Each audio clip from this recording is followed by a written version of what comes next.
Happy Republic day everyone आपन जेन जानते आज होछ हमर 77th रिपब्लिक डे हम एरिया प्रति वर्ष जमी रिपब्लिक डे या इंडिपेंडेंस डे जमी सेलिब्रेट हुए सेमती वर्ष भी होती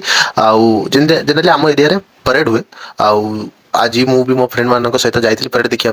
तो परेड देखी आसला बेले बहुत अजीब जिन देखला मत जो बहुत बेसी शॉक्ड करदेला कि आम देशर तिरंगा को लोक मैंने रास्तार फोपाड़ी देते माने देखु आमे हेलु कॉमन मैन समस्ते आमे देश को से छोट मोट ही काम हेल्प कर पारिया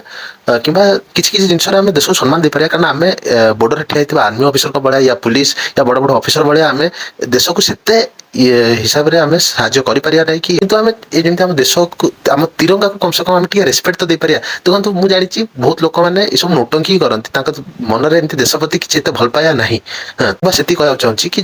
जदि आप मन में भल पाया ना तो सब नोटिंग करूँ ना कि छाती पताका लगेवा एमती गाल पेंटिंग करके पताका कर सब जिन करूँ ना जदि आप तिरंगा को संभाली पार ना ये सब किणी फिणिकी ये सब जिन करूँ ना कि धरिकी कम सरला फोपाड़ी देकी रास्तार आप पड़े आना यहाँ बहुत ज्यादा डिसरेस्पेक्टफुल लगुच आप माने कौन अरे जदि आप गोटे ड्रामा जब करुँच कम से कम आज है 26 जनवरी कम से कम 26 जनवरी पूरा तो कम से कम रख काली आप नोट की बंद करदे निज लाइफ में बिजी होइए कम से कम आज दिन तो कम से कम तिरंगा को टिके रेस्पेक्ट दे पारे रास्तार गाड़ी चलाई जाऊँ टिके भाई आप देखु कि तिरंगार डिसरेस्पेक्ट न हो आप तिरंगा पर गाड़ी न चढ़े जातु कहीं आम एति तो कर पारिया एति कर तो आम तिरंगा को टिके रेस्पेक्ट दे पारिया।